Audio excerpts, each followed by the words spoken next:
get a lot of questions around calling and purpose and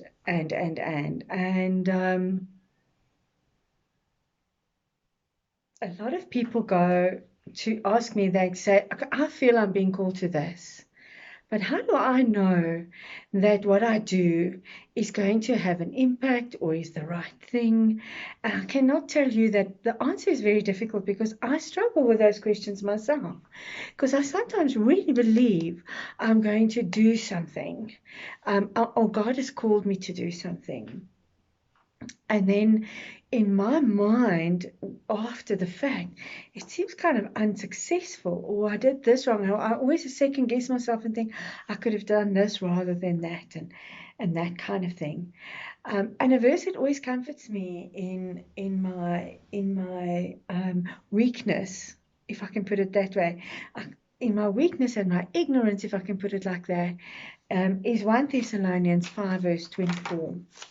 The one who calls you is faithful, and he will do it.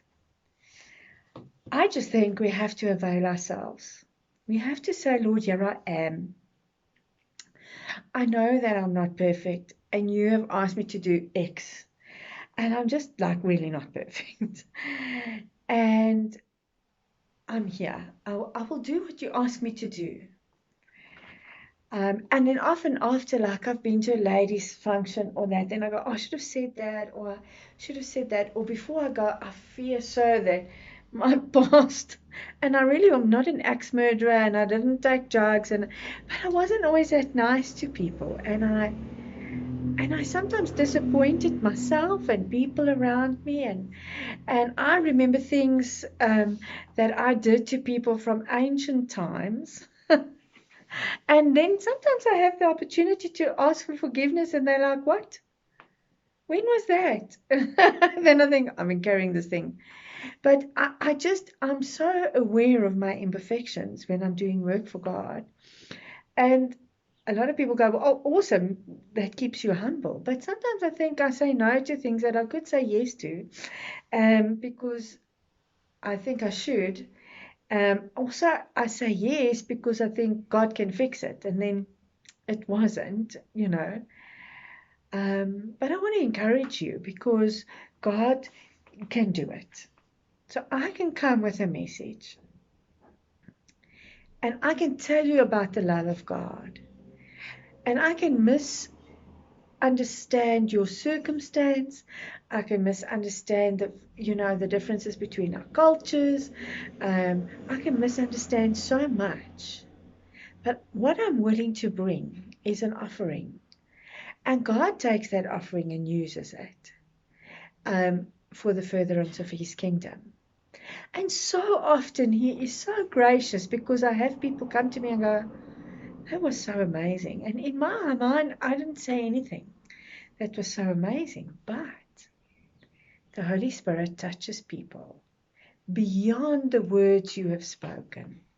Or you might just open a little bit of a something that needed some light to shine in.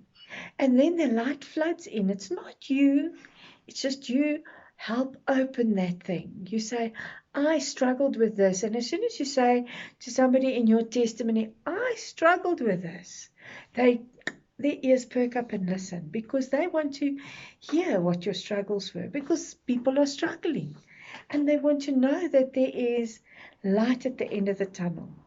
You know, they want to go towards the light. They just want to know that their struggles aren't purely their own struggles, and they just want to know that God is there for them so that they can move through the time. God can do it. I promise you. You just have to avail yourself and say, here I am. Pick me. It's a difficult thing sometimes. We don't want to be picked. I didn't want to be picked for the baseball games or whatever, because me and cohorts and balls to my head, it's not a good thing. But I do want to be picked for the kingdom work. And he just increases it a little.